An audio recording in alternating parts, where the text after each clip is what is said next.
Merkel Media.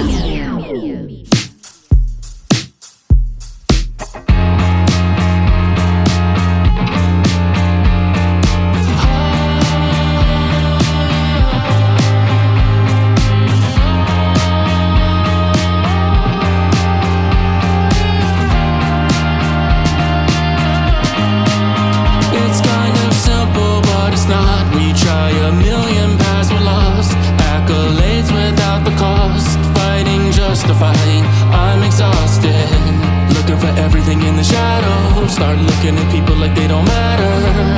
I'm waking up to the fact, more than a little bit shallow. I'm lost in this hole,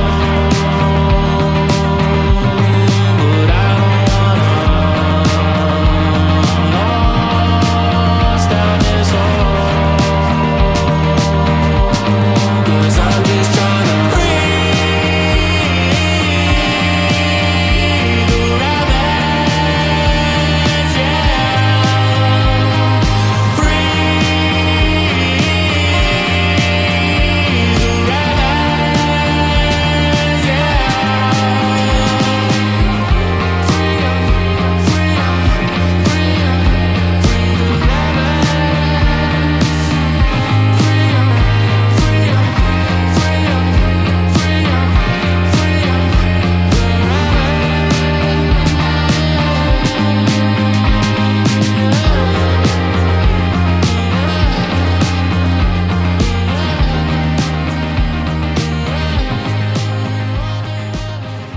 What's good, everybody? This is Joel Thomas, and this is Free the Rabbits. And how are all the free-range rabbits doing out there today?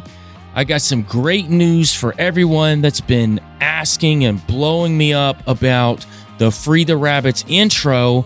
As of today, it has been released as a single on all platforms. So if you like Spotify, if you like Apple Music, if you like Tidal, if you like Amazon Music, if you listen to your music on YouTube or any place else where music is streaming, Free the Rabbits is now available for you to play over and over again, so you don't have to come to the show and keep rewinding to the front of the show to listen to it. It has now been released as a single. I hope you guys enjoy it. I know you guys have been asking me a lot about it, and I'm really happy to finally provide that for you now. Also, if you hadn't already seen the video on Thursday, memberships are now available on YouTube. Now, this is more of a donation type membership. So if you don't have the money to do it, that's fine. You're still going to get the shows every week, just like everyone else. This is just for people that want to donate to the show. As far as the tier system works here on YouTube, go back to the video that I dropped on Thursday, and I'll explain in more depth what the different tier systems are and how you can donate money here on YouTube. Also, some people were asking how they could make a one-time donation to Free the Rabbits podcast, because it does take a lot of money to produce the show through Merkel Media. There's a lot of people involved to help get this show out, not just myself. So any kind of donation always helps us and helps the show grow even more. If you'd like to leave that one-time donation, you can go to buymeacoffee.com/freetherabbits, and you can give whatever you want there in increments of 5. So if you'd like to give money for a one-time donation, you can go there now. I've also got the Ohio Bigfoot Jamboree in Ada, Ohio at the Ada War and Memorial Park. I'll be a speaker at the event along with Cryptids of the Corn, Jake Dressel, B. Mills, and John Hickenbottom. And we'll be talking a lot about cryptids. I'll be talking about some of the trips I've been on. But those tickets are actually sold out for the speaking part of the event. However, it is going to be a huge outdoor event from 9 a.m. to 5 p.m. Tony Merkel from the Confessionals will also be there, and we'll have tables set up all throughout with tons of merchandise and tons of games, tons of food, and you'll get to meet all of us. So I hope to see you guys there, and the event itself is perfectly free. You can come out there, walk around, meet us, get some food, play some games, and have a great time at the Ohio Bigfoot Jamboree, which is on Saturday, October 5th. Now, Sunday, October 6th at 10 a.m., we have got special premiere tickets to Merkle Media's feature film, The Sasquatchologist, starring Joseph Granda and edited by Joe Stauffer. And there will be a Q&A afterwards, but this will be one of the early sneak peek premieres of this feature film coming out from Merkle Media, and it will be at Ada Theater in Ada, Ohio. And I will have a link in the description below where you can buy your tickets early and you can come see this at the Ada Theater. I hope to see you guys there. And even if you don't show up to the Ohio Bigfoot Jamboree, you can still buy tickets to that and show up on Sunday to watch this special feature film, The Sasquatchologist. Also, thank you guys so much for blowing up the 5-star reviews on Spotify, on Apple Podcast, all the comments and shares and likes here on YouTube. I really appreciate it. If you haven't gone and do it, I would greatly appreciate you guys going and giving me a 5-star review on Spotify, Apple Podcast, or any other platform you listen to your podcast at. It helps grow the show, and you guys have done such a great job helping to grow the show already here in just 3 months. All right, guys, let's get to the show. What's good, guys? I'm glad to be back for another episode this week. And for this particular topic, I've had a ton of people who listen to the show reach out to me via DM or email or any way possible through comments on YouTube and ask when I'm going to broach this particular topic. And I've talked about it in the past. I actually did a 2.5-hour special on the confessionals called Old Earth, Lucifer's Domain. But one thing I wanted to do, if I broach the topic on this show, I wanted to talk about many different aspects of Old Earth. It's a massive concept. There are so many different portions and ideas that come out of it that I don't think it could be relegated to one show by any stretch. I think the show that I did on the confessionals was more of an overview, and it touched some of the main points to give this idea validity. And I think today what I'm going to do is talk about a certain portion of Old Earth. One, I want to establish how it's possible. So some of the stuff you may have heard before. However, I will be expounding more on it today, as well as delving into this particular portion of it, which is the King's List in Sumerian lore. And we're going to talk about how the King's List fits within this Old Earth concept of creationism. Now, I know there are some Christians out there who do not adhere to the Earth being billions of years old. I am not one of those. However, if you are a 6,000 or 10,000 year creation adherent, just stick with me and check out how this could be possible. Because what I get a lot of times is Christians that'll hit me up and say, you must believe in evolution. I don't believe in evolution. However, I do believe in adaptive evolution. I think that's provable. How depending on the environment that you're in, whether you're some sort of animal, insect, fowl, or human, your biological makeup can change depending on that environment, right? So I don't throw all of that evolutionary stuff out. I just don't believe in species changing into other species, which is Darwinism. I don't adhere to that. I believe that that was a construct that was put together to deter us away from a biblical worldview. Again, my worldview. If you think differently, again, just stick with me and maybe there's something I talk about today that you might like.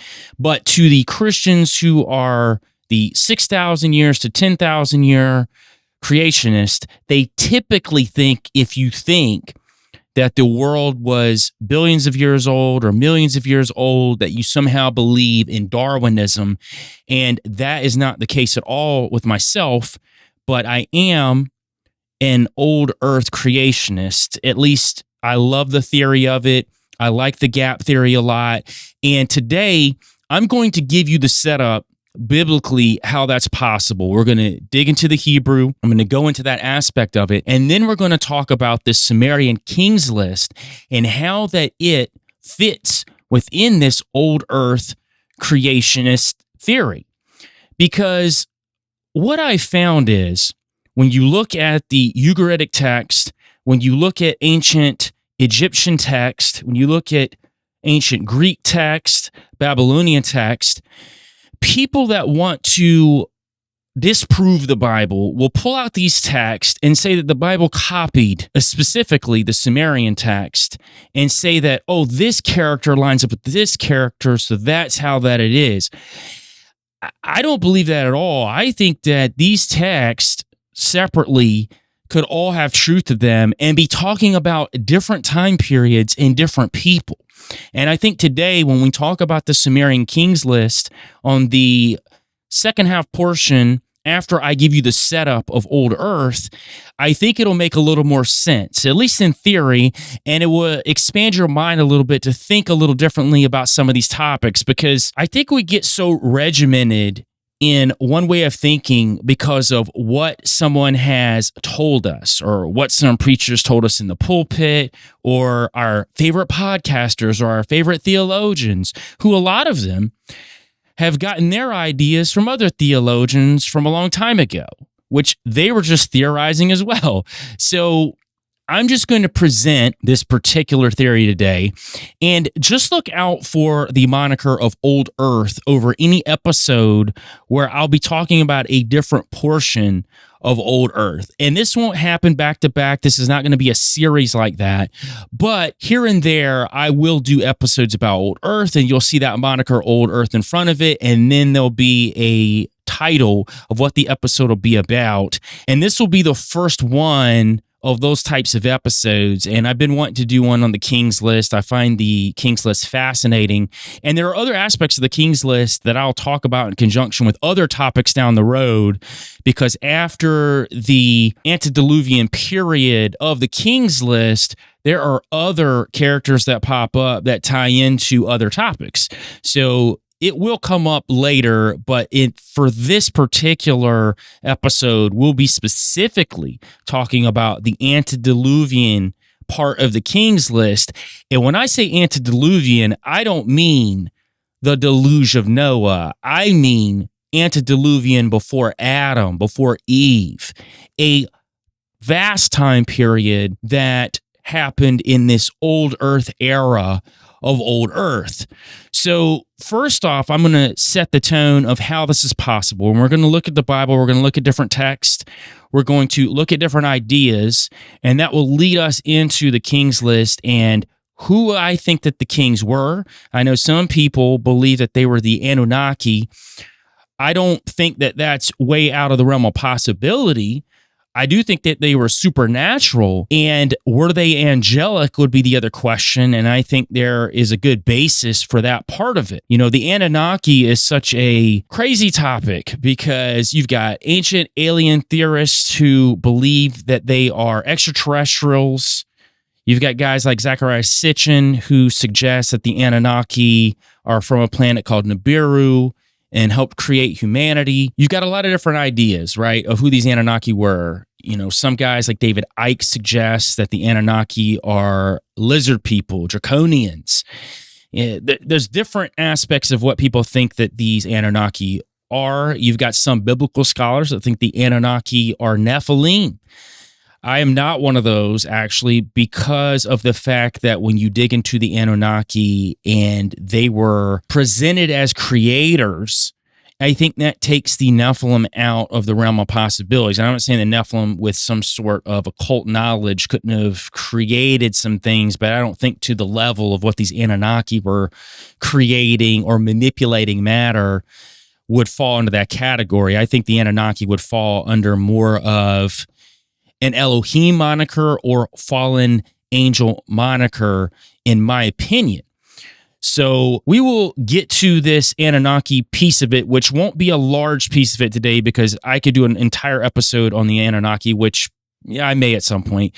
But I will briefly talk about the Anunnaki as we segue into the King's List, and I'll give you an idea what I think was going on with this antediluvian kings list. But first, we need to set the tone for how old Earth works, especially for the person who doesn't understand biblically how it could work and think that if you suggest billions of years, that you are suggesting a Darwin mentality, which I don't adhere to Darwin. And I've done some research on Charles Darwin, who his father was, who his son were.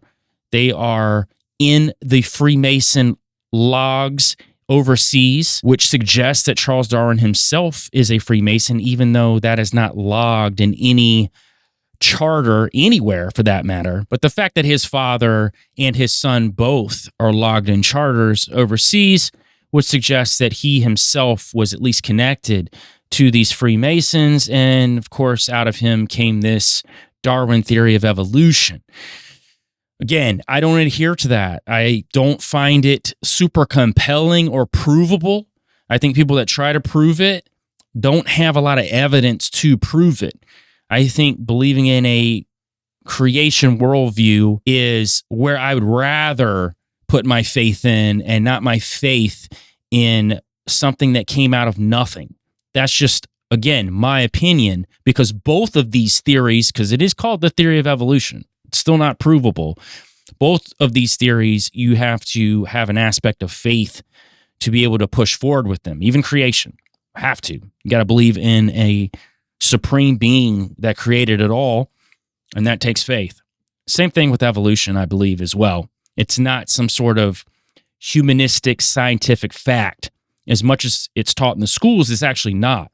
It's actually presented as a theory when you look at it at its basis. So that groundwork's been set. Before I get into the King's List, though, we're going to set the tone with old Earth. Now, we're going to start in Genesis, and typically, when people read Genesis, they think that it operates in a system of days that we understand now. And there are verses throughout the Bible, and I'll talk about those after a little bit, that will tell you that the day system doesn't operate the same on God's time. God works outside of space and time.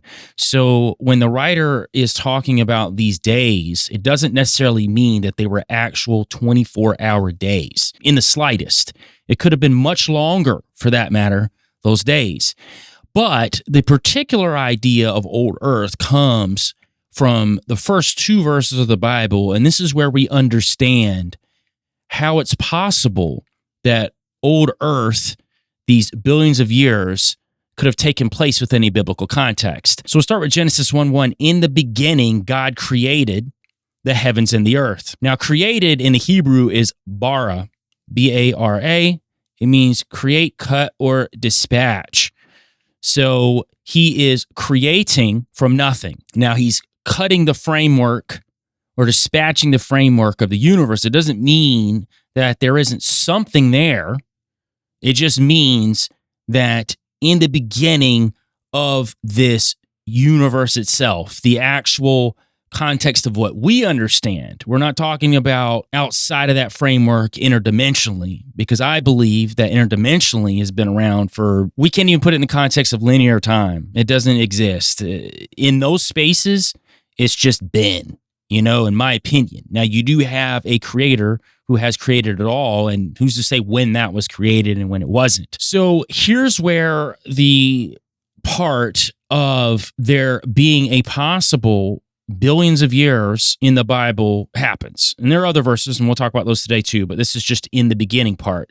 So in Genesis 1:2, and the earth was without form and void, and darkness was upon the face of the deep, and the Spirit of God moved upon the face of the waters.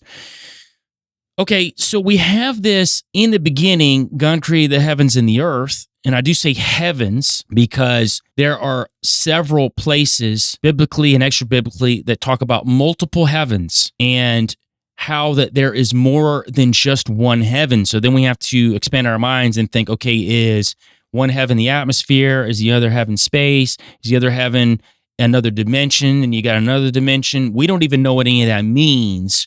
We're just trying to figure that out. But the heavens. Now, some people think that the heavens is talking about the sky. I think that is far greater than that. Now, going back to Genesis 1:1, the heavens and the earth. Now, we know that when God creates, he creates things perfectly. So why, when we get to Genesis 1:2, and the earth was without form and void, and darkness was upon the face of the deep, and the Spirit of God moved upon the face of the waters, why is it that the earth is without form and void? He creates things perfectly. So why is it now in a state of disarray, in a state of destruction? Well, I'm here to tell you what I think about that. And we'll have to go to the Hebrew to really understand that in context. So in the Hebrew, without form and void is tohu vabohu. And it literally means it became formless and void from a state where it was perfect, where the earth moved and operated much like we see it now, howbeit I think differently, but we'll say in the same context of living beings, having civilizations, life teeming, all of that works within that concept. So take this idea, right? Say you've got a room and it's really clean and you've got everything put together just the way you want to. If someone comes in that room, starts pulling things off the shelves, starts breaking things on the floor, moving stuff all around, putting it in a state of disarray, that is tohu vabohu. So interestingly enough, this tohu vabohu comes up again later in Jeremiah, which is also talking about this period of creation. So Jeremiah 4:23 through 25, I beheld the earth, and lo, it was without form and void, tohu vabohu. And the heavens, they had no light.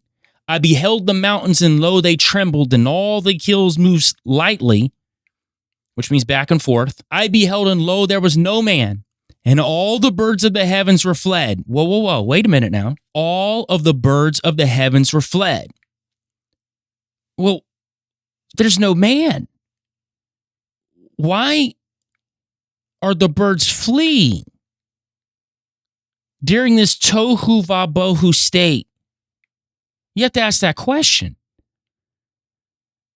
In the context of the 6th day, 7th day he rested, 24-hour to 6,000 to 10,000 year early creation theory, it doesn't make sense.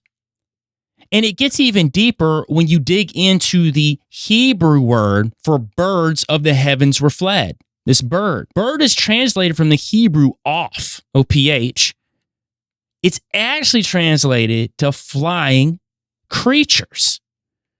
So when people were translating it from the Hebrew into Latin, into English later, they didn't know what flying creatures was. So they just attributed the word bird to this word off, but it actually means flying creatures.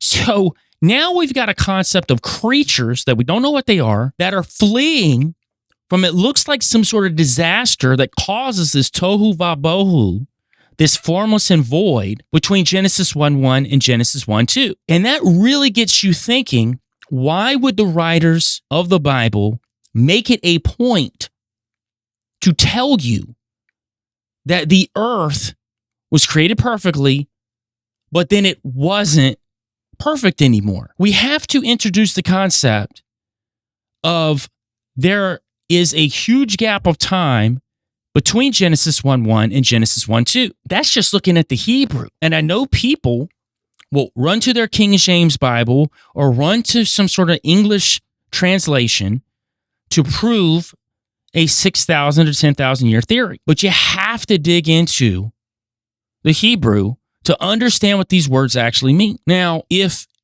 you still think it's 6,000 years or 10,000 years, I'm not going to be mad at you at all. And I get why some people do. There are some really good theologians out there that will break down why that it is this period of time and why that it's important, at least to their theology. I don't think ultimately how old the earth is important in the context of how we treat each other day to day and how we grow as human beings. But I do like it when I'm looking at history. We always say that history repeats itself.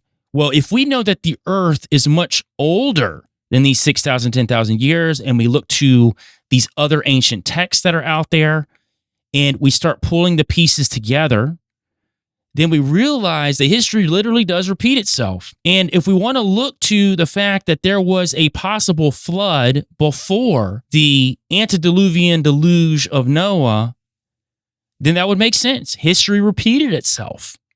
We do know that biblically, when Noah got off the ark, that God promised that he would never destroy the earth by water again. He just said again.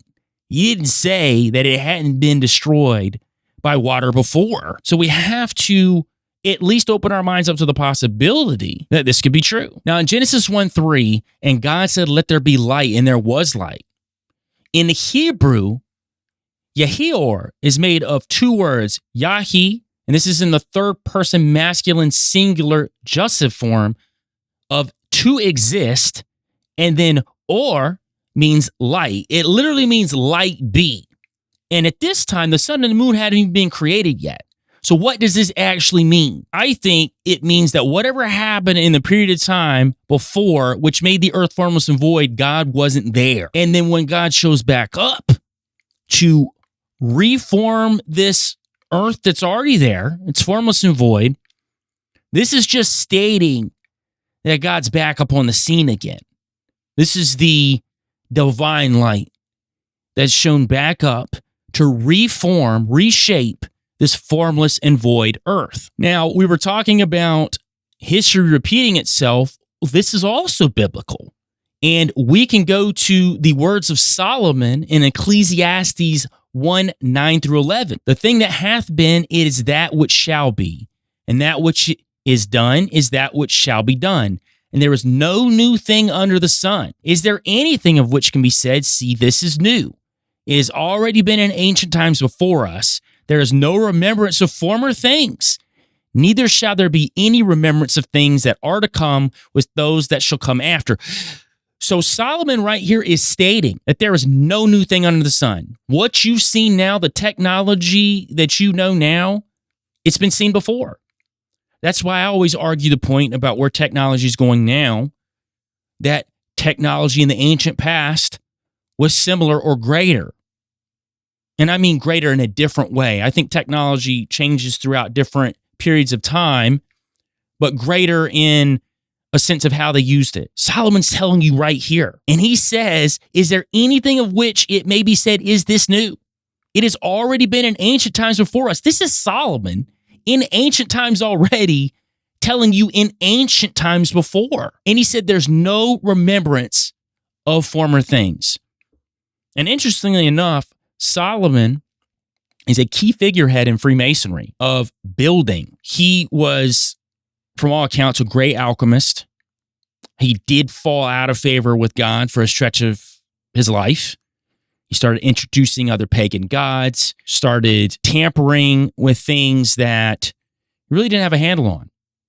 And I don't think that Solomon didn't find redemption, and that would be a whole episode on Solomon and how he found redemption, very similar to Judas Iscariot, which I did an episode on with Vicky Joy Anderson. But during this period of time where he was working with these other entities, testing the limits of the wisdom that God gave him, I think this is when he really started tampering with things that he didn't understand, and also understanding at this point that, man, what all this crazy stuff I'm learning now, it's already been learned before.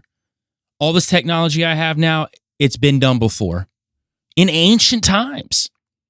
And I'm going to break down here in the Hebrew to you what some of these words mean in this verse to let you know that he's not talking about just a couple thousand years before, prior.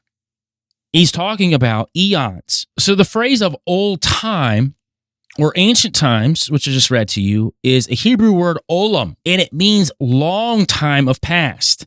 But it can also denote something that is eternal or changeless. So we're talking about vast periods of time in the past. We're not talking about a few thousand years. That's not what Solomon's talking about here. He's talking about ancient technology long before he came on the scene. And when he brings up the word nothing new, when he says nothing new under the sun, nothing new is the Hebrew word Shadash, and literally means a new thing. Solomon's saying there are no new things. If we're to take him literally, everything from technology to architecture to human thought is not new at all. I like the idea of not even human thought is new. And this would lend to credence to a pre-Adamite man before Adam, which in my theories, I think there could have been some layovers of some of them into our era of time. And I will speak on that as a completely separate episode in the future about the pre-Adamite man. But again, Solomon is laying the groundwork, and this is considered the wisest man that has ever lived on this planet, ever, that is telling us that there has been nothing new, no new technology, no new human thought, no new architecture. None of it's new. It's happened before. And I think this idea of there being ancient technology, and I mean not antediluvian only, which is Noah's flood, but long before that, in another time period or even time periods that have spanned eons. You know, the Great Pyramid, we have no idea how it was built. We don't even know what it was exactly for. Now, I have some theories when I do an episode on the Great Pyramid, very soon, as a matter of fact. I've been doing some crazy research on what it might have been used for and what its purpose was. And I mean from an angelic technological standpoint. But you've got these things that pop up all over the world that we don't understand. We still can't wrap our minds around what they're for or how they were built. We can't recreate it now. So that's what Solomon's trying to tell us. And I think it's something that we can look at biblically and say that, wow, there might have been eons before Adam. So we're going to jump to Genesis 1:6. And God said, let there be a firmament in the midst of the waters and let it divide the waters from the waters. So at this point, God didn't even create the waters. There's no verse that said he created the waters. They're already there. He's just dividing up what's already there in this tohu vabohu state of formless and void. Genesis 1:8, and God called the firmament heaven. In the evening and the morning were the second day. This was the first heaven, which some people consider to be the atmosphere. That's the first heaven. And I know some people want to say that it's the level above the firmament. There are some people that don't believe that the earth is round and do not believe in the universe or space. So they believe that there is a dome over the earth, and that is the firmament. They believe this is biblical. I will not be delving into that theory today. However, in the future, I will be delving into that topic, and I'll show you how biblically it doesn't necessarily work like that. I think that we can always take scripture and we can say, oh, this is what it is. Sometimes scripture is metaphorical, and then sometimes it's literal. And I find that people like to pick and choose what they say is literal and then what they say is metaphorical. And they could flip it back on me and say, well, you're doing the same thing. Possibly. I'm just going to show a different viewpoint that works within the biblical context that suggests that just because I have a biblical worldview doesn't mean that I have to adhere to the idea of a flat plane either. I've seen some Christians get super angry at people that aren't adherents to this flat plane of reality. And they act like that you can't be a Christian because you believe in a globe system or a universe, which, in all honesty, I think represents more of what an infinite God could create that works on a scale that we can't understand, as opposed to something that's flat, not moving, and stationary, which is very simple to the simple mind. And I've heard the argument that, well, just because it's simple doesn't mean that it's not true.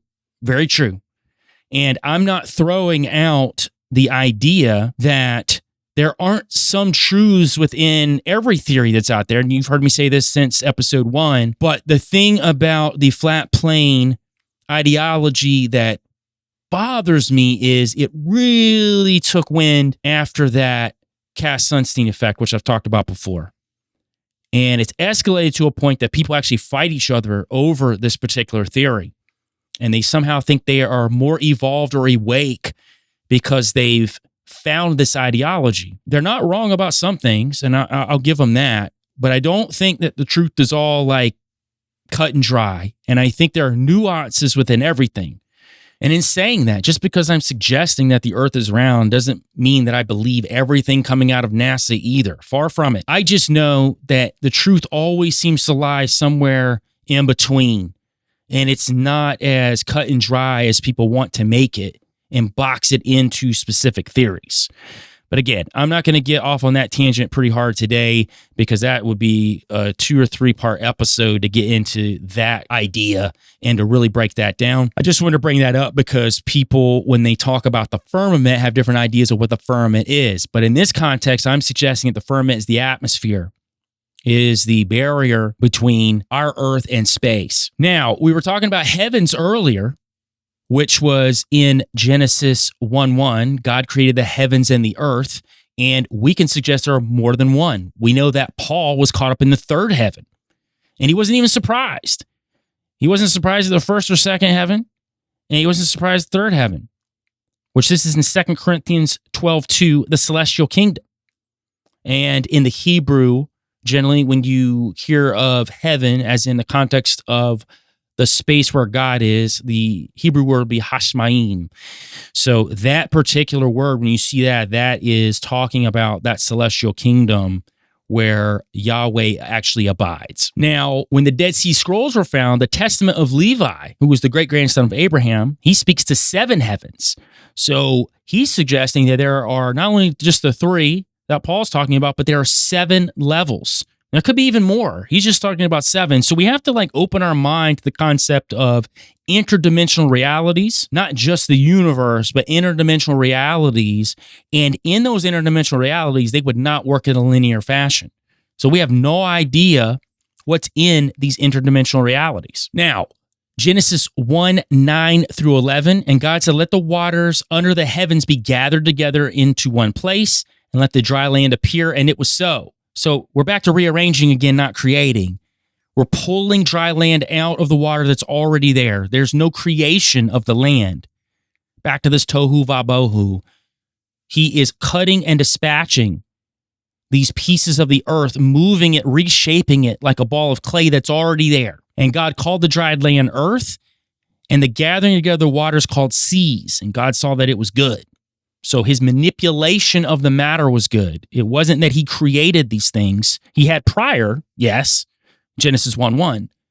But we're talking about a giant gap of time. That's why it's called the gap theory between Genesis 1:1 and Genesis 1:2. And God said, "Let the earth bring forth grass, the herb yielding seed, and the fruit tree yielding fruit after his kind, whose seed is in itself upon the earth." And it was so. So the seed was already inside of the earth.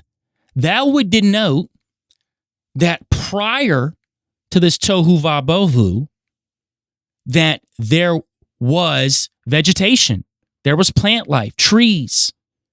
The full 9 was already there. The seed was within itself. It was inside of the earth. He didn't create these things. They were already there. He literally just pulled the seed up and it grew. So again, we're not saying that he created here. We're saying that he is manipulating what is already there. We can even look to what they call the Methuselah seed. This particular seed was pulled from the remains of Masada, an ancient fortification perched on a rock plateau in southern Israel. And no one at the time thought that the plant would thrive. It was a 2,000-year-old seed, but they replanted it and it resprouted back in 2005. And people were blown away at how that this plant, which seed had been dormant for 2,000 years, was able to grow back. We can even look to 2012 when a team of Russian scientists unearthed a cache of seeds from a prehistoric squirrel burrow that had been covered in ice. They succeeded in germinating the 32,000-year-old specimens, which grew into an Arctic plant closely resembling the modern narrow-leafed campion. So these are 2 instances where we have seeds, one 2,000 years and some 32,000 years, that regrew from their dormant state. So this is provable from a scientific standpoint that seeds can regrow from a long period of time. So what's to say this tohu vabohu, All these seeds are inside of the earth because of the destruction of the earth. God pulls these dormant seeds back up and life regrows again.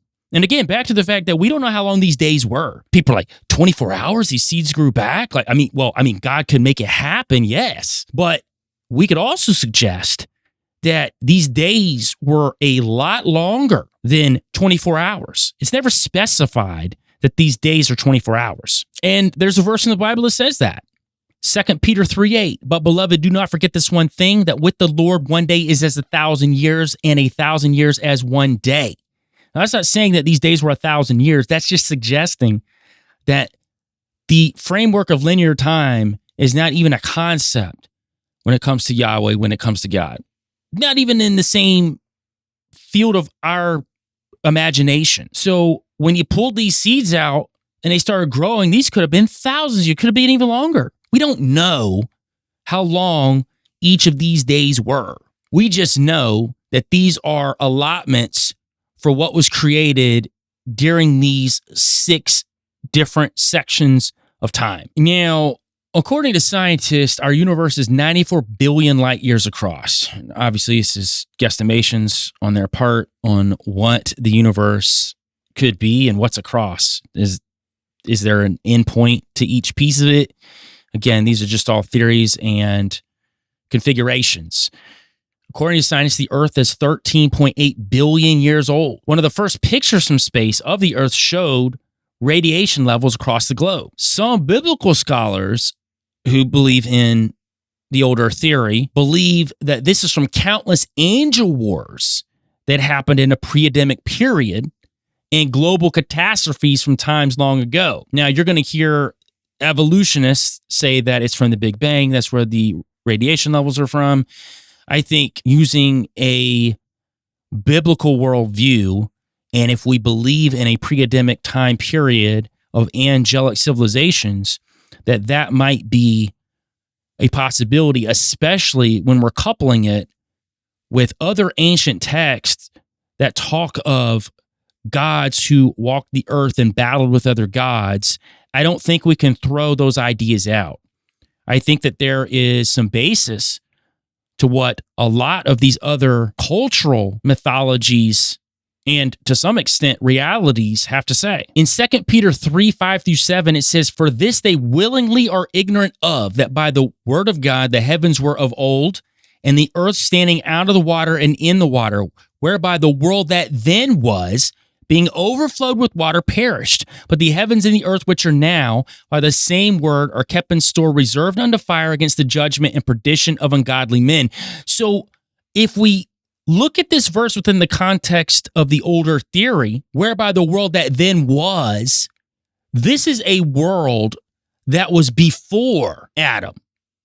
This is a deluge that happened before the Noah antediluvian deluge. Because when he says the heavens and earth which are now, by the same word are kept in store, reserved unto fire against the judgment and perdition of ungodly men, that heavens and earth is still the same heavens and earth that happened with the deluge of Noah. That heavens and earth went nowhere. Just because the water was covered and the destruction of the earth itself happened, it didn't destroy that earth because the waters receded. So those heavens and earth still existed because Noah was on an ark during that period of time. That earth wasn't obliterated. So that is why within that context it works that this world that then was a pre-adamic time before Adam, according to 2 Peter. Now, I want to get into a time before Adam when Lucifer reigned. And I've talked about this before, but I think it's important because there are some verses within that tie us directly into the Sumerian King's List. And I want to go through those verses, explain what Lucifer, or as the Hebrews call him, which I actually like better, Hallel, what Hallel was doing during this pre-Adamic period. Because I don't think that the entire pre-Adamic period, we're talking billions of years, that there had been a revolt with angelic beings against their own kind and against Yahweh, with Hallel leading the way. I think there was a period of time where it was all good. But then I also think that these fallen angels with Hillel leading the way, that they did create these warring kingdoms on earth, probably warred against each other as well. You'll find that all the time with evil, right? They don't always get along. They may work together for a central goal, and we could even look at global politics in that sense, where they work together for a central goal, but they don't really like each other, and if they have a chance to backstab each other and take a higher position, they will. And I think it works in the same sense within these supernatural hierarchies. Now we're going to get into a part called Kings, Kingdoms, Nations, and Commerce. And these are verses that suggest that Hillel was trading and bartering while he was ruling here on earth during a pre-adamic time. Now, in Isaiah 14:12, this is where we get one of the concepts of the idea that Hillel was ruling in a pre-Adamic world while there were angelic civilizations coupled with pre-Adamite man with kings ruling nations. Isaiah 14:12, how art thou fallen from the heaven, O Hillel, son of the morning? How art thou cut down to the ground, which didst weaken the nations? Now, in this context, they're talking about a pre-Adamic time. So what nations did he weaken? Like, if all this took place before Adam and Eve, what nations are we actually talking about? Are we talking about mankind? Well, we can't, because Adam and Eve hadn't been creative yet. But there were nations, there was commerce, there were cities. Isaiah 14:14, I will ascend above the heights of the clouds. I will be like the Most High. This is that moment that he is turning against Yahweh. And this lets us know that this was a pre-Adamic time because this is where he wants to ascend to the position of Yahweh. And if you notice the verbiage, he says, like the Most High. He wasn't trying to take his place. He just wanted the accolades that Yahweh had. He wanted to be in that same position.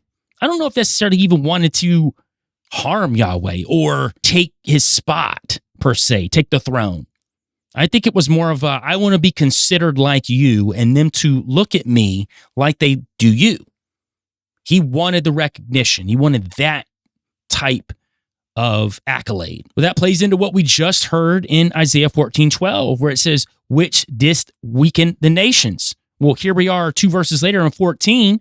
He's talking about the onset of his revolt. This happened clearly in Scripture long, long before Adam. So who are these nations? And if you really think about it, Abaddon, which is another name for Hillel, and you'll see that in more of the context in Revelation and more of his, I like to say his evil name, but Hillel, Abaddon, he was a cherub. He was the anointed cherub. And it says in the Bible that angels were created to minister to those who would inherit the kingdom, which would be mankind. So if they were created to minister, what if there was this pre-Adamite man that they were set to minister to, or that they may have even genetically spliced to create some sort of hominid that was trying to mimic the blueprint of which Yahweh would later bring? Now, this is in the area of theorizing for sure, but if we suggest that there was a pre-Adamite man, it doesn't necessarily mean that Yahweh himself created them. I'm not saying they were created from nothing. What I am saying is, though, we do know that there were beings on the earth, not just angelic ones, but there were animal kind. We don't know exactly what all those were. I know some people point to dragons or dinosaurs or all kind of other fossils that we found that seem to be millions and billions of years old that could have roamed during that time.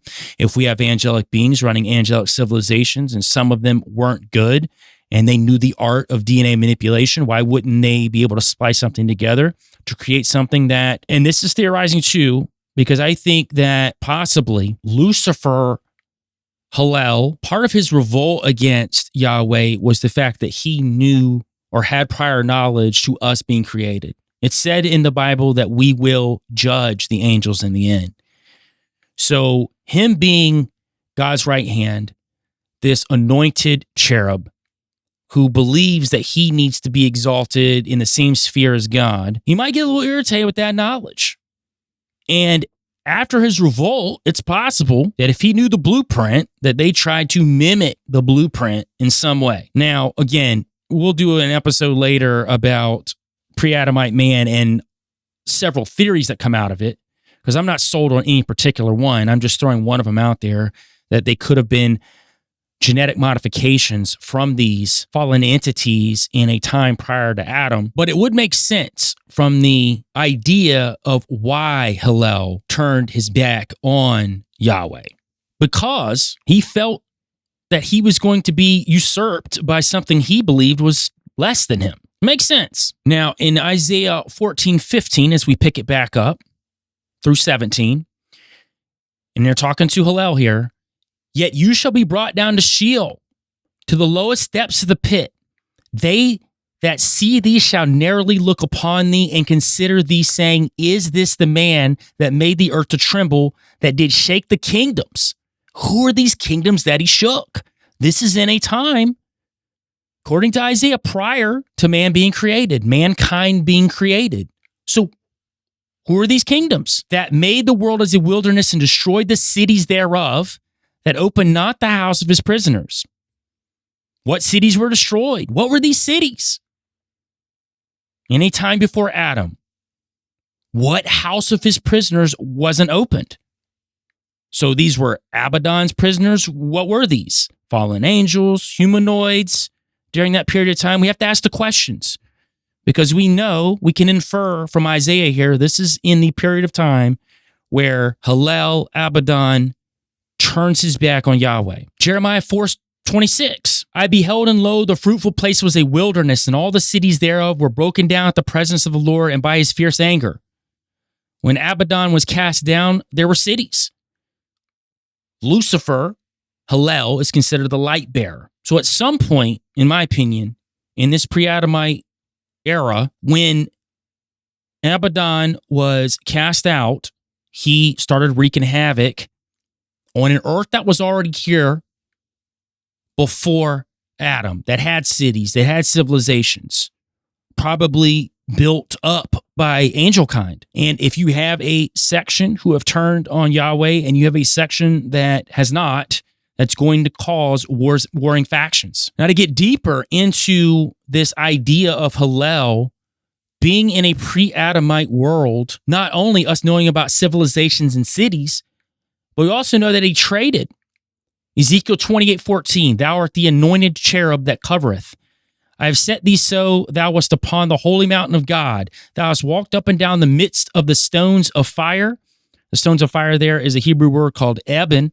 And you guys may have heard me talk about eben stones before, especially in the context of David and Goliath, and how that the stones that he used, the stone that he used against Goliath, was talked about as eben, even though earlier in the text it was abonim, which just means stone.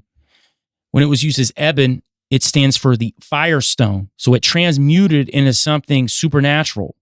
So this is where the anointed cherub, Hillel, is walking in the midst of the stones of fire, these eben stones. Verse 15, thou wast perfect in thy ways from the day that thou wast created till iniquity was found in thee. So this is when he has his turning point. He wants to be like God. Verse 16, by the multitude of thy merchandise, and in some translations this word is trading, they have filled the midst of thee with violence, and thou hast sinned. Therefore I will cast thee as profane out of the mountain of God. I will destroy thee, O covering cherub, from the midst of the stones of fire, eben stones again. So he is not to be with these eben stones. Ezekiel 28:16, you traded with other nations and became more and more cruel and evil. So I forced you to leave my mountain, and the creature that had been your protector now chased you away from the jewels. So there's some sort of creature here in this mountain where Hillel abode. Some people think that it could have been Eden. And we do know, which I'm going to show you here in a minute, how Lucifer was the caretaker of Eden before Adam, before Eve. So that gives us the idea that Eden itself was in a time prior, long prior to Adam and Eve. And I think that Eden itself was probably in some sort of interdimensional space. I'm not saying it wasn't here on Earth, but it was more of a interdimensional rift that allowed you to walk between the two worlds. And the Garden of Eden is just a garden in Eden. We don't know exactly what Eden itself was.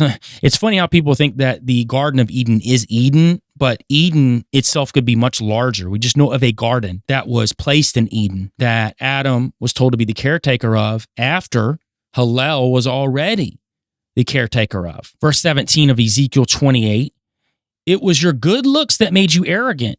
You were so famous that you started acting like a fool. That's why I threw you to the ground and let other kings sneer at you. Who are these kings? We're going to talk today who I think these kings were, but you have to ask the question, who were the kings that he was thrown down at him? We're talking about kings and kingship and civilizations. In another translation of verse 17, your heart was lifted up because of your beauty. You corrupted your wisdom for the sake of your splendor. I cast you to the ground, laid you before the kings that they might gaze at you. And this is in the KJV. It's interesting in the KJV version how it says that he was laid before the kings so they might gaze upon him and see what happens to you when you turn your back on Yahweh. Verse 18, thou hast defiled thy sanctuaries by the multitude of thine iniquities, by the iniquity of thy traffic trading. Therefore I will bring forth a fire from the midst of thee, it shall devour thee, and I will bring thee to ashes upon the earth in the sight of all them that behold thee. So he's clearly involved in some sort of trading, bartering, commerce on this pre-adamic world. He's placed before the kings. The things that he was doing was in the sight of Yahweh iniquity. We don't know exactly what all that is. I think the ultimate basis was he wanted to be like Yahweh. That's stated in the text. And I was just talking about Hillel ruling the Garden of Eden. And I think it's fascinating that in Ezekiel 28, and we're going to go back some verses to show you where, it said that he was essentially the caretaker of the Garden of Eden. Well, this is a time before Adam, and we know that he was the caretaker, and then all of a sudden, he decides that he wants to be like God. He's thrown out, laid before these kings during a period of time where Adam's not even here yet. He's trading in commerce. We have to at least open our minds up to the idea. There's a lot about this world that we don't know, that doesn't quite fit within a 6,000 to 10,000 year framework. Ezekiel 28:13, thou hast been in Eden, the garden of God. Every precious stone was thy covering. The sardius, topaz, and the diamond, the beryl, the onyx, and the jasper, the sapphire, the emerald, the carbuncle, and the gold. The workmanship of thy tabrets and of thy pipes was prepared in thee in the day thou wast created. And that's where people get this idea that Hillel essentially made music when he walked. He was music. And that's why people point to the fact that music is a tool that is used to control people, to manipulate their minds into feeding them propaganda, teaching them a way of life that we weren't supposed to be put on this earth to live. That's where that idea comes from. Now, I wanted to end that part biblically with Hillel being at the feet of these kings. This is going to segue us into this Sumerian Kings List and who these kings were. We're going to talk about the list itself, the antediluvian part. It's going to be 8 kings that were in this time period before a flood. I'm not going to say the flood because my personal opinion, there were more than one flood. Might have been more than 2. We don't know much before Adam. Again, we can pull text from all over the world and try to figure things out, but at the end of the day, we're never really going to know. And I've always theorized that there are texts that are much older than the Sumerian texts that are said to be the oldest known text. And man, and they're probably not lying, it is the oldest known text to the average person. But I think that if there is a section of elites who would like to hide from us the truth, they would also hide text that would shed light on what has actually been happening for possibly billions of years. So I'm going to hop into the Anunnaki briefly before we get into the Sumerian Kings List. The Anunnaki are a group of deities of the ancient Sumerians, Akkadians, Assyrians, and Babylonians. and also the Hittites as well, which oddly enough, some of the research I've been doing recently on the Hittites, it is said that some to all could have been some sort of Nephilim hybrid, and that would segue me into talking about good Nephilim, but we're not going to talk about that today, even though that episode will be coming up soon for you guys. But these Anunnaki were in the earliest Sumerian writings, and they come from this post-Akkadian period. Now, these Anunnaki are deities in a pantheon. They are descendants of An and Ki, the god of the heavens and the goddess of the earth, and their primary function was to decree the fates of humanity. Now, if you know anything about Sumerian lore and the Anunnaki, you'll know stories of Ninhursag, Enlil, Enki, how they created man, their fights between each other. There are tons of different Anunnaki that are talked about. I will say this about the Anunnaki. I think they existed. Do I think that they were fallen angels? Possibly.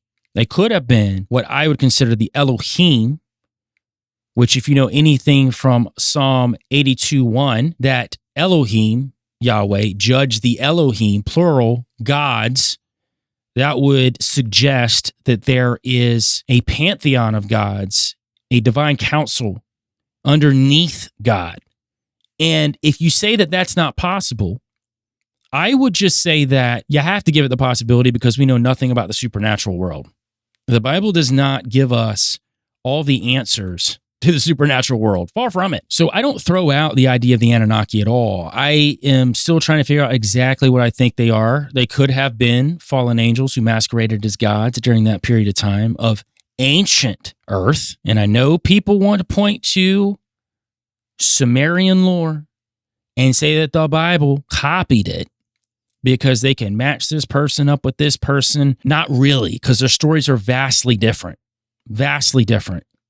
And I don't think that those two floods are one and the same at all. You know, someone recently suggested to me that in these other mythologies that those floods could have been different floods too. I haven't really explored that yet to really look through it. But it is an idea, it's a concept, that not every culture talking about this global flood is the same flood. Again, back to God said to Noah that he wouldn't destroy the earth by water again. Never said that it hadn't been done before. Now, these Anunnaki are chiefly mentioned in literary text, and very little evidence to support the existence of any cult of them has yet to be unearthed. So it's really odd that you have these supreme beings, these Elohim, these fallen entities that show up in different cultures, not just Sumerian. You know, I just said to you, Babylonian, Akkadian, Assyrian, and Hittite, but there's no specific religion for them. They are just said to have been these creators.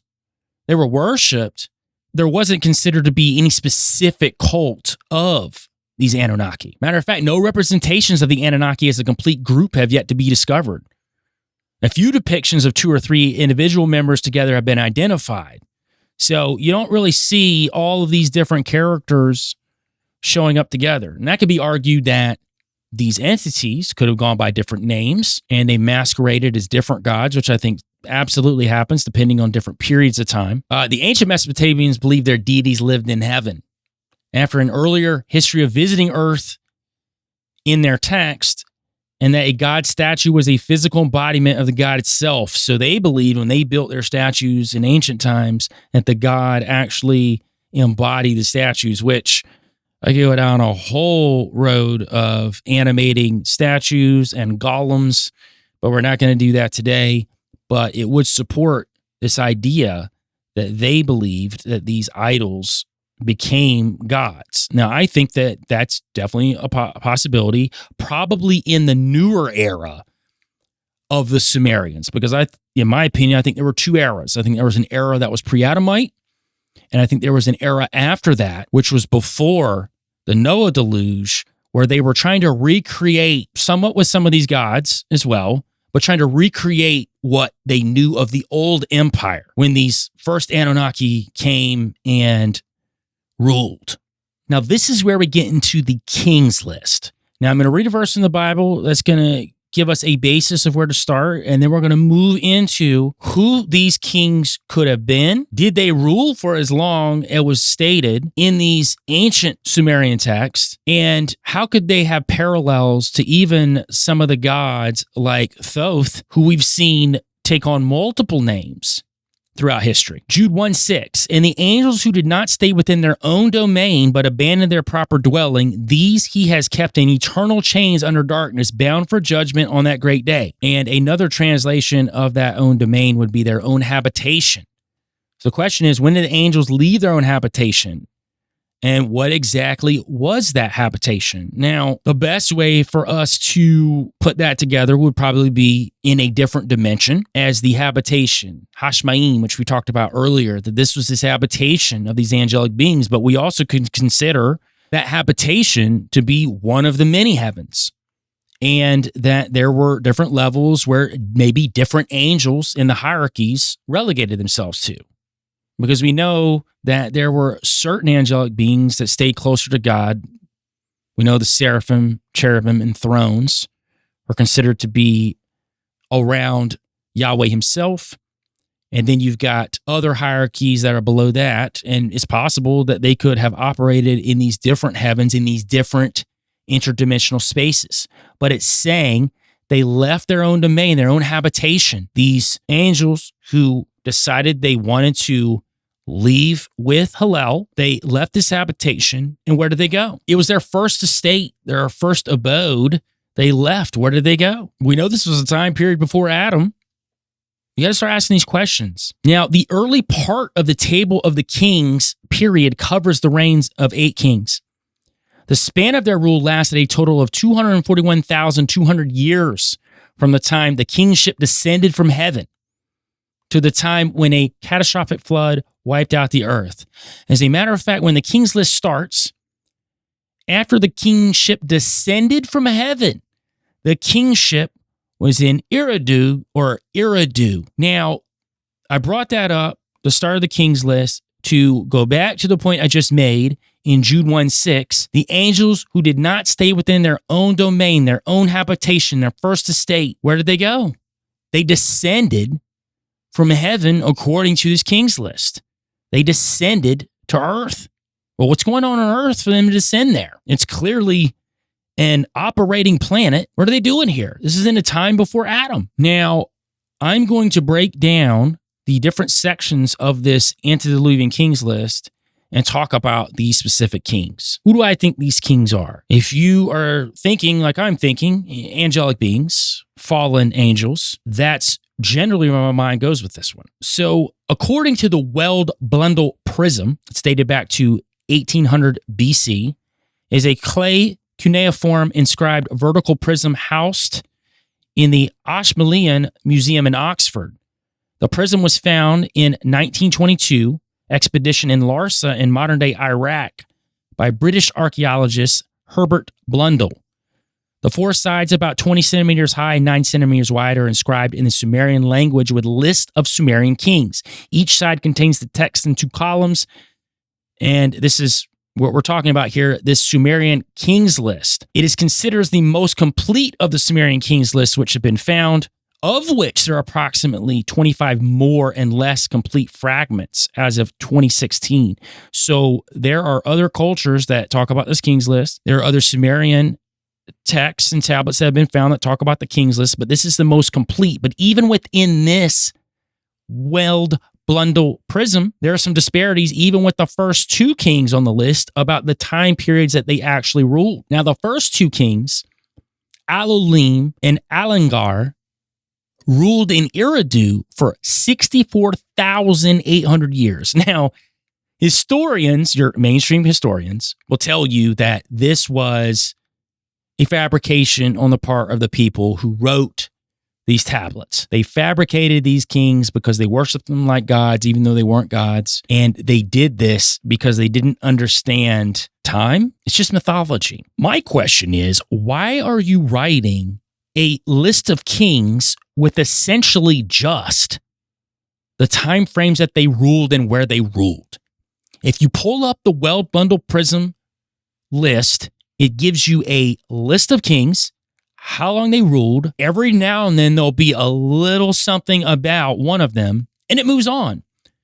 We only know deeper knowledge about these kings because there are other texts that talk about these kings by name, and we can infer what these kings were doing. Why would you write essentially a dating system for kings just to be false to be false? It just doesn't add up. And I think that's why we can look at this king's list as having validity to it, because why would they make this if it was fake?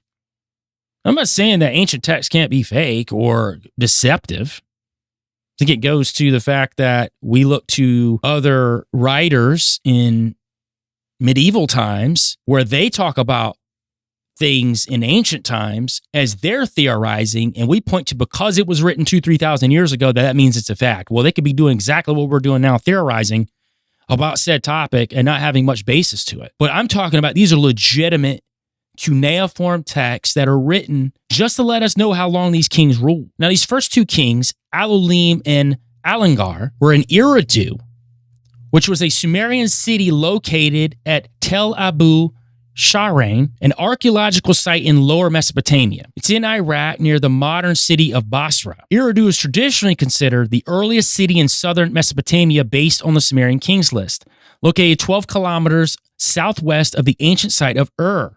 Eridu was the southernmost of a conglomeration of Sumerian cities that grew around temples, almost in sight of one another. The city gods of Eridu were Enki and his consort Damkina.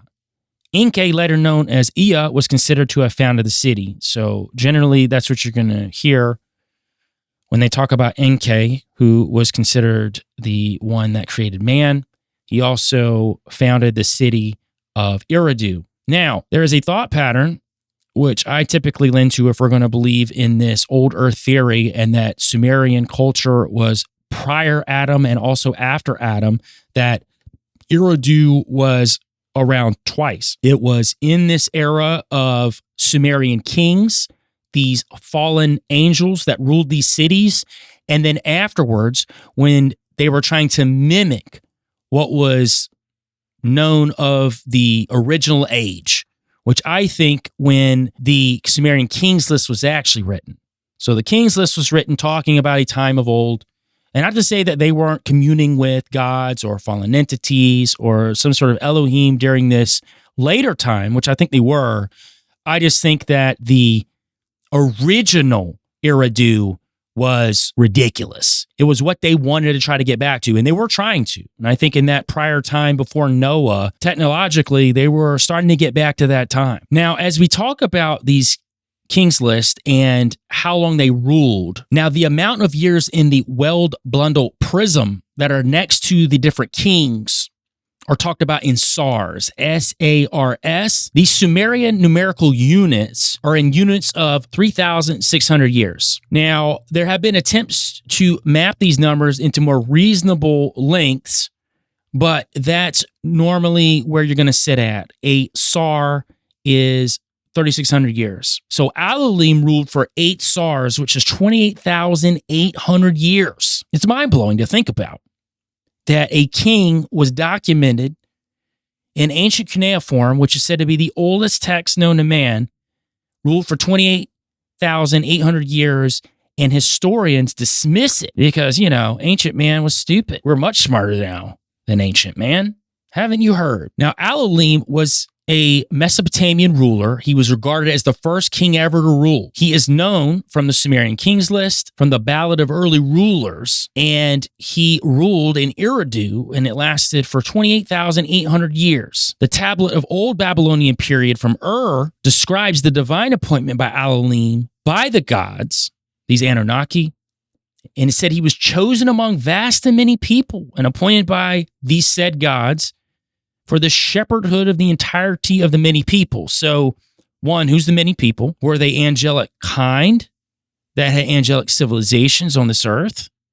Was it a mixture of angel kind and some sort of ancient man? But he was chosen to rule, to be the first ruler of the city of Eridu. Alulim's name was written in cuneiform as Alulim, A-L-U-L-I-M, and it can be translated from the Sumerian is either horn of the red deer or seed of the red deer. And funny enough, when you dig into deer symbolization, there's a massive connection to the supernatural, the other world, or even the fairy realm as being a messenger to an entity's familiar. We know in Buddhism, in the Jataka tales, Buddha was reincarnated in the form of a deer. There are Celtic stories, Scottish and Irish tales of deer. They're seen as fairy cattle.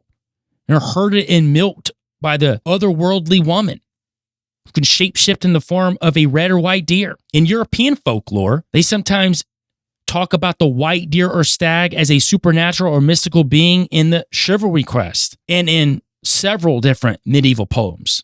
And that's just a small handful, and we're not going to get into the significance of the deer, but I found it fascinating that this first king is equated with what they call the red deer, the seed of the red deer, which has a monstrous supernatural connection to it. Now, funny enough, the period of time that he is said to rule, and the one that most historians go to, is the 28,800 years. However, in the Ballad of Early Rulers, which I just talked about, it said they ruled for 36,000 years. And in the Weld Blundell Tablet 62, it said that he ruled for 67,200 years. So there is a disparity when it comes to the first two kings that lived in Eridu, how long they actually ruled according to these texts. So most historians go with the lower number, the 28,800, but it is said that he could have ruled all the way up to 67,000 years, which is mind-blowing that this is even written. Why would it be written? Why would it be written as a falsity? That's the question you have to ask yourself. The second king who ruled after Elohim is Alangar, 10 SARS, 36,000 years. He was the second king to exercise the kingship of Eridu over all of Sumer, and he as well has a disparity of the time period when you look at the Weld Blundell 62 copy, which says that he ruled for 20 SARS, which would be 72,000 years. These aren't men, if they existed. And we have to ask ourselves what they were. Now, if you're an ancient astronaut theorist, you will suggest that these are aliens, a higher evolved being than us, who came down and genetically modified us to what we are today. I don't think the ancient astronaut theorists are dead wrong. They have some of it right. I think they just leave out this supernatural God piece to it, that the Big Bang still exists and these beings just evolved somewhere else, and we know them as the gods of old. And I think that's part of the deception that may happen in the future with the amount of UFO and alien propaganda that's being pushed. Now, I want to state this. I'm not a non-believer in extraterrestrials or UFOs as being something otherworldly. However, I find a lot of it to be more within the interdimensional realm as opposed to extraterrestrial. I find it fascinating that all of these extraterrestrials that we tend to come in contact with that say that they have our best interests at heart, and a lot of the horror stories that pour out from that proves that that's not correct, they all look alike. They all look like us. Why is that? Why would an advanced race look exactly like us, or at least a version of us? Small humanoids, big heads. Some of them look actually a lot like us. Pleiadians, the Nordics. And go down the list. Why is that? Now, I got a theory on that they're interdimensional and they're not actually from off-world, and they are trying to trick us. So I'm not a proponent in the ancient astronaut theory. However, their belief in the fact that there were beings that manipulated a form of hominid or even mankind, i.e. the Nephilim, makes sense. Even within a biblical worldview, it makes sense. Now, after Eridu fell, and this is in the King's List, then Eridu fell, and the kingship was taken to Bad-tibira. Now, Bad-tibira is known as the Fortress of the Smiths. It's identified as modern Tel al-Madineh between Ash Satra and Tel as Sankare, about 33 kilometers northeast of ancient Gursu in southern Iraq, which is the ancient Sumerian city, which appears among antediluvian cities in the Sumerian King's List. Its Akkadian name was Durgur-Guri. It was also called Pantibiblos by Greek authors. Now, according to this king's list, Bad-tibira was the second city to exercise kingship in Sumer before this flood, this pre-adamic flood, in my opinion, following Eridu. So when Eridu falls, this is when this Bad-tibira takes over, and we have a set of new kings. We have En-men-luana. He ruled for 12 SARS, which was 43,200 years. And there's not a whole lot known about En-men-luana. We go straight to En-men-galana, 8 SARS for 28,800 years.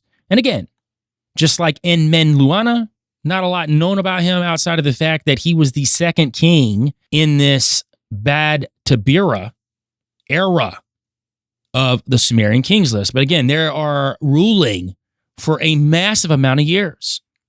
43,200 years, and then 28,800 years.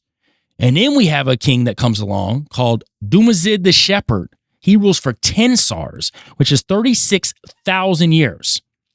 Now, there's a lot of info that comes out when it comes to Dumuzid. He was deified and was the object of later devotional depictions as the husband of the goddess Inanna. And I've talked about Inanna before and how she equates to Ishtar and Isis. I believe they are all the same goddess. It is just morphed through time as a goddess with different names depending on the nation that she's ruling in. But he is depicted as the husband of the goddess Inanna. And they call Dumuzid the shepherd because he is associated with agriculture and shepherds. And because he was the god of milk and shepherds, he was believed to be the provider of milk, which was rare. It was a seasonal commodity in ancient Sumer due to the fact that it could not be easily stored without spoiling. But again, that is us talking about Sumer after Adam, not this Sumer before. This is just how the Sumerians after Adam referred to him as. And that doesn't mean that this god, Dumuzid, wasn't around then too. Maybe not to the extent where he was ruling for 36,000 years like he did before, but he could have interacted with people of the second version of Sumer. He was also a plant-growing deity. He is associated with date palms, which the date palm represents stability. It's because it was one of the few crops that could be harvested all year, even during the dry season. So he made sure that crop was going year-round. He also had a role in sacred marriage. The kings of Uruk established their legitimacy by taking on the role of Dumuzid as part of this ritual. The ritual lasted for one night. On the 10th day of the Akitu, the Sumerian New Year festival, which is celebrated annually during the spring equinox. As part of the ritual, it was thought the king would engage in ritualized sex intercourse with the high priestess of Inanna, who took on the role of goddess. So you'll see this time and time again, even with modern occultists, this sex ritual to allow yourself to commune with the gods, to move into an astral realm, to commune with the gods, or invite the gods to your space to be able to commune with them. And it wouldn't be far out of the realm of possibility to say that this sacred marriage ceremony of Dumuzid with these kings of Uruk was just that. Now, after Dumuzid, we have the fall of Bad-tibira. And it says in the King's List, then Bad-tibira fell and the kingship was taken to Larag. And Larag was an ancient Iraq city in Sumer that appears in some versions of the Sumerian King's List, which there are different versions of it. And it's said to have been the third among the 5 cities to hold the kingship over Sumer during this pre-Adamite era. We have insipid Zidana, who ruled for 8 SARS, 28,800 years. Not much is known about insipid Zidana, outside of the fact he ruled for 28,800 years. And then Larag falls. And it says in the King's List, then Larag fell and the kingship was taken to Zimbir, which Zimbir is Sippar, which is an ancient city near eastern Sumeria and later Babylonian city on the east bank of the Euphrates River. So we know of this city to actually have a location, because some of the cities, they just know general locations. And if you're on YouTube, you'll see maps come up as I'm talking about these places. But this particular city we do know of. And after Larag falls and Zimbir is the new city, we have Enmen-Durana, and he rules for a little over 5 SARs, which ends up being 21,000 years. Now, there's more known about him. He was taught the arts of divination, how to inspect oil on water, and how to discern messages in the liver of animals, and several other divine secrets. So there is this idea that even if these Sumerian kings are angelic beings, they're still learning. And if they are communing with these Elohim, who may have more knowledge than them, they are learning how to inspect oil on water. like a normal task for somebody now that these angelic beings were also learning.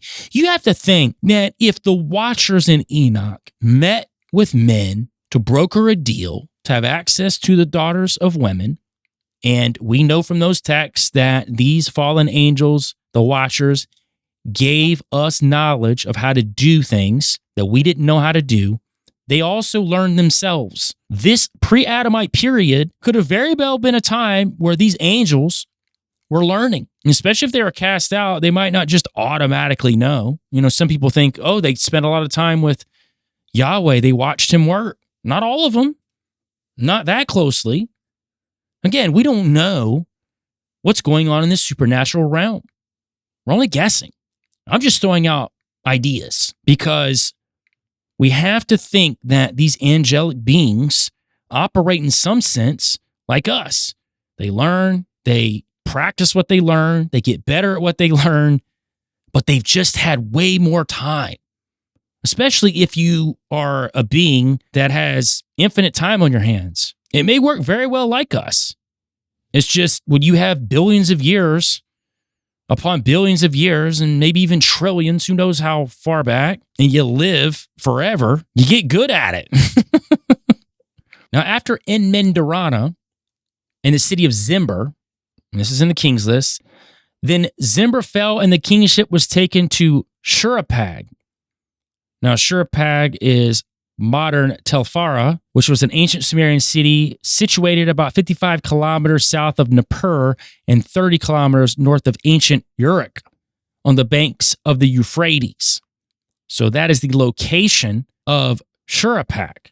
And again, if you're on YouTube, you'll see the maps come up where these are at. Now, this brings us to the last king on the King's List, Ubar-tutu. And he ruled for a little over 5 SARs, which was 18,600 years.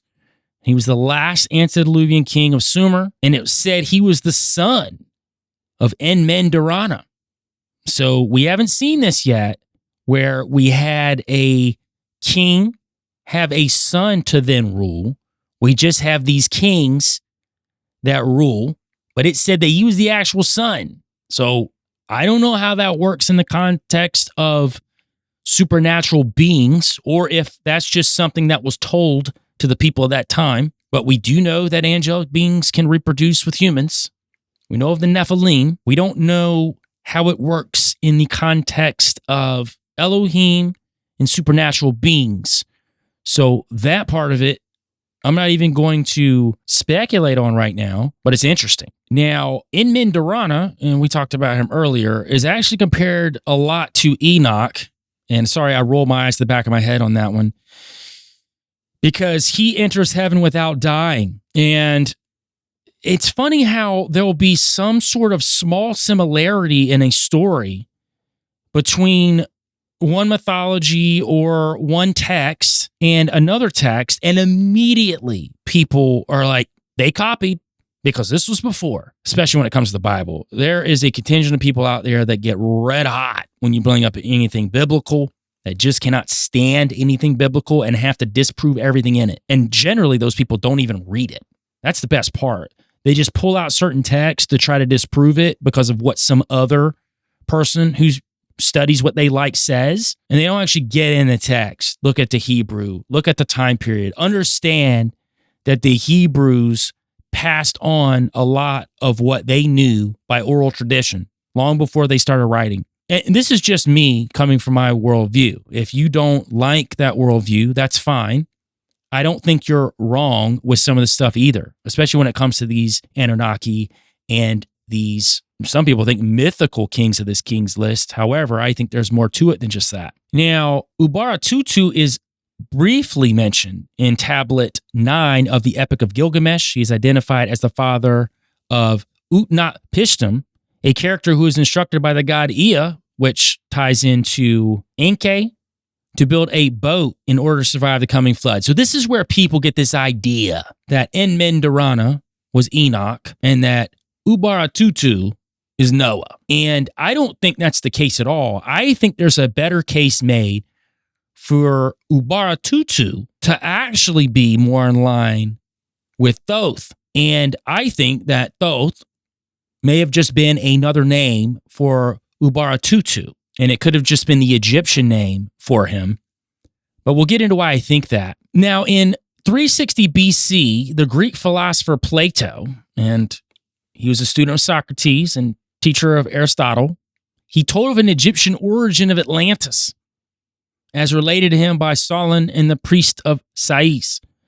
This account is nearly 6,000 years removed from the supposed time that Atlantis existed. So the modern scholar will tell you that Plato's account is suspect because of this, and because of his propensity toward the metaphysical and epistemological. They actually discount a lot of what he says. They say that his credibility is ruined because of it. Well, maybe Plato, being an alchemist, a philosopher, understood a little bit more about what was going on in the unseen realm and in our realm than these modern scholars know. So they will reduce his tale of Atlantis to mere allegory and myth. Let me ask the question, what if there was corroborating evidence in other literature that could bolster this argument from Plato? And we know that in the earliest Egyptian writings, Thoth is talked about, particularly in the Book of the Dead. And for people that don't know, we're not doing a full layout of Thoth today because there's a lot of different angles of Thoth. But in art, he's depicted as a man with the head of an ibis bird or a baboon, and animals were sacrificed to them. He was the god of the moon, wisdom, knowledge, writing, hieroglyphs, science, magic, art, and judgment. So he had it all. Very intelligent, very technologically advanced god. Now, we could use that as a basis to say, here's this super technologically advanced god, this king, if we attribute Thoth to ubar-tutu, and say that this could have been a major catalyst into why that the earth was first covered in water, first destroyed. And I don't think necessarily just the earth in this cataclysm either. And when we get into other aspects of old earth, I will talk about other planets being destroyed, other angelic civilizations universally, not just on earth. So I think there was a lot more going on than just on earth. But I will just say, in the earth dynamic, ubar-tutu, or Thoth, if we want to consider them one and the same, he was highly advanced. So if he's moving technology to an incredible rate and taking it to where people think that technology is going now, trying to recreate the times before Noah. Well, what if the times before Noah were trying to recreate this time before Adam, this time of Thoth, of ubar-tutu? And if we even consider the concept of ubar-tutu or Thoth, which Thoth takes all of his knowledge, Thoth leads these other gods across the sea to settle in the eastern country, Egypt, where he was also made a god. It's where he found the Emerald Tablets, and that's a whole other discussion about who wrote the Emerald Tablets, where they came from. But we've got this idea that the flood of this pre-adamic time is a different flood than the time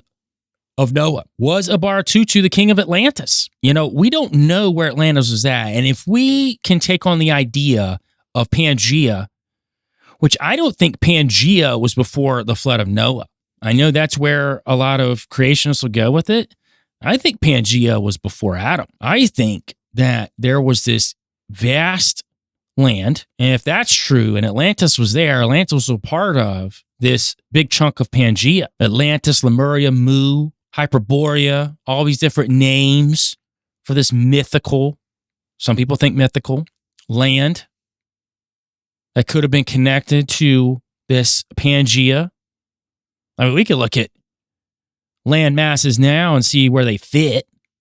That's not that hard to do. And some people's pushback in saying that Plato, the city he's talking about, Atlantis, can't be the same city as the one listed on the table of kings because it's antediluvian, because it means before the flood. Well, again, what if there is more than one flood? 540 BC would put the development of this community slightly after the time of creation, relatively speaking.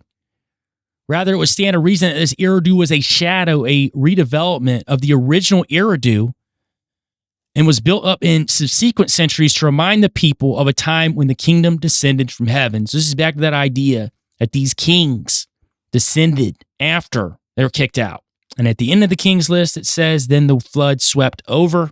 And that's where some people get the idea that that flood and the flood in the Bible are one and the same. I'm not one of those people, but if you are, I see why you think that. And I see why a lot of historians would think that too. But I do try to think outside of the box with some of this stuff. And I do think that this King's List represents angelic kings, fallen angelic kings of the past. And I absolutely loved getting into this with you guys today. I love Old Earth. I love these type of topics. I did preface when I started this show that I would not do this all the time. So don't expect this every episode. But when you see that moniker at the beginning of an episode and it says Old Earth, it will be another piece of my research on what I think about Old Earth. And listen, guys, I could have all this wrong. Some of this is me theorizing. Some of it is me going through the text and connecting dots that make sense to me as well. But I am looking into a period of time that none of us really know. And to say that we know for sure about any of this stuff, God help us all if that's the case. And I hear it enough in the conspiratorial world from people who think they know everything about theories, enough to know that I don't want to be one of those people. So again, if you think differently than all this, perfectly okay with that. But I'll continue to theorize and continue to look into stuff that interests me in a way that could expand our knowledge on what's been going on in the world around us. So before I get out of here, like every week, I like to read some of the 5-star reviews you guys send in. Again, I really appreciate what you guys have been doing online when it comes to Apple Podcasts, Spotify, YouTube, and everywhere else you can leave 5-star reviews. I really appreciate it, and I try to get all of them in due time. We've got Love This Podcast, River Got Juice. I highly recommend this podcast to everyone I talk to in the conspiracy theory space. Simply can't recommend enough, for it is easy to get caught up in the conspiracy theory and be a black pill person, not a red pill person. Pray for Brother Joel and the growth of this podcast in the name of Jesus Christ.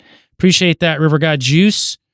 It is important to not be a black pill person, to look at life with a little more logic and a little more discernment, where we're not letting these theories rule us. We've got Balance, Logical, Dallas Made. Joel does an incredible job of balancing the extremities of these subjects. One of the best people I have ever heard analyze such things. Well worth the time. This show is better than 99% of the other shows that cover the same topics. All I can say is appreciate that a lot. I do put a lot of work in here, and I hope that people get something out of it, not just me digging through the weird stuff, but hopefully something that you can take with you to help build with other people. We've got Doodoo Brown 92, what a name. Pull up a chair, have a seat, and listen to Uncle Joel preach. I appreciate that. I hope I'm not preaching at people, though. I'm hoping doing more of teaching, and honestly just teaching myself as I'm studying these topics, because I find them very fascinating, and I think that they can help us in our growth with other people and just us on Earth in general. Go to Spotify. We got Okoff Xoff.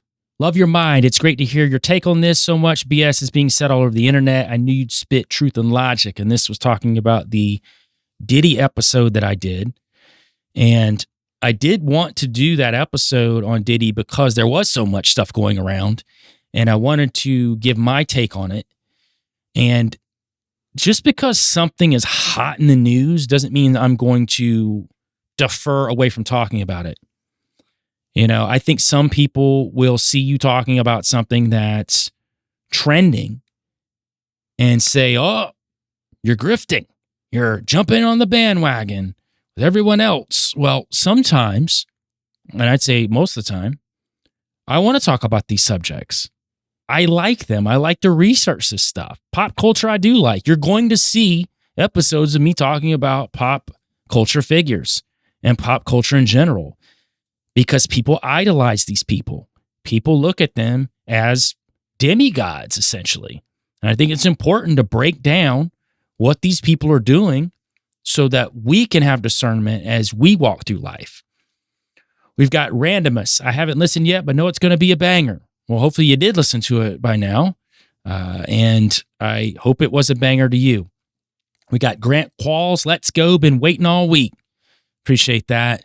I love it when people are waiting for the show, and I'm excited when it drops because to me, I just have a good time doing the research and putting this out there for you guys. We've got Julie Burrell, 1681. Love how diverse your podcast is. You don't stick to just one topic, and you also cover topics that are prevalent in the top news of the day. Thanks, Joel. Always listen to your podcast as well as Tony's from Merkle Media. Appreciate that, Julie. And I do try to keep it diverse over here. I said from the beginning, I'm not going to speak about one thing. And I know some people like to hear me talk about one thing. And when I deviate outside of that, i.e. the Diddy episode, people will not like it. I'd say for the most part, people did, but I know that there's always a contingent of people that need to not like something or think that because you don't box yourself into one particular thing that they like, that somehow you are not doing what you're supposed to be doing. But I appreciate that you enjoy the diversity, and I hope to keep bringing the diversity to the show. We've got Donna Visco. I never feel as though you over-sensationalize. I do think you're an extremely thorough researcher and love your artistic flair. You sure gave me a whole lot of time, Joel, with your get every lick off the meat bone studies. I love the local histories that you always include. Encourage me there are younger adults seeking the knowledge that will bear you wisdom to talk with your podcasters. Thanks for the Diddy talk. I've always been an artist myself. I had a list of things I'd never do. He's the result of why I was so aware, but really strove to lay low. I had a famous uncle comedian back in the day and knew a lot of older school performers from the 60s and 70s. Since then, too, but far more in my younger years. Kudos, keep the excellent work here. Really appreciate that, Donna. We got Miss Magilla Cuddy, 6721. It's Free the Rabbits drop day. And it is. And it's been drop day today, and it'll be drop day every Friday on the RSS feed, which is Apple Podcast, Spotify, and any of the ones that you listen to at 12 a.m. and on YouTube and Rumble at 12 p.m. And on YouTube, we do a live premiere where you can talk, text, have a good time. And I like to interact with people when I can and when I'm not on the road. But anyway, guys, I really appreciate you joining in with me today. I hope you enjoyed the show. On the way out, we're going to play a different song this week. It's called Gray. I really had a blast doing this song. It had a lot of personal meaning to me, and I hope it does to you as well. And you know how we do it here, guys. Go outside, touch grass, and get your tail out the hole.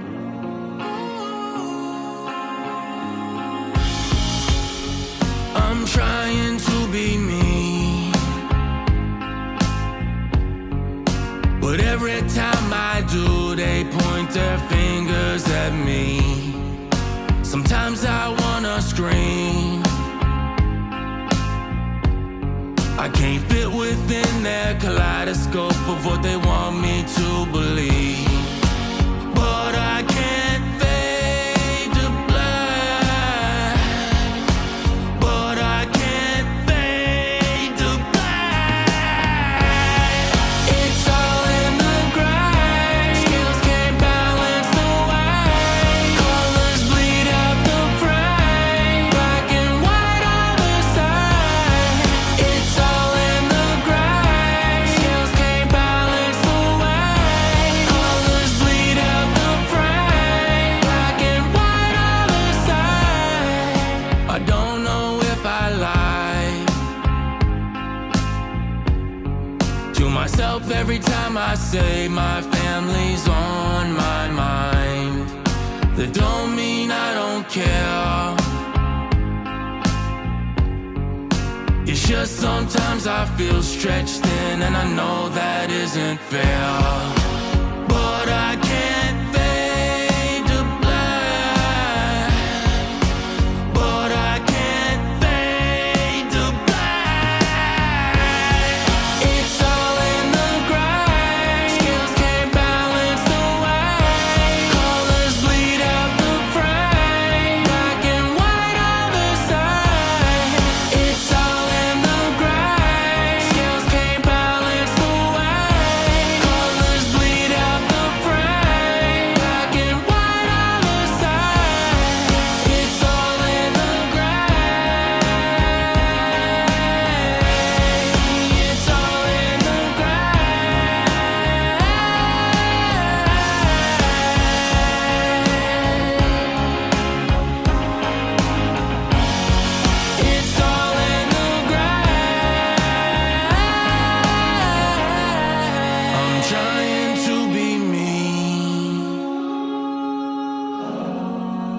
But every time I do, they point their fingers at me.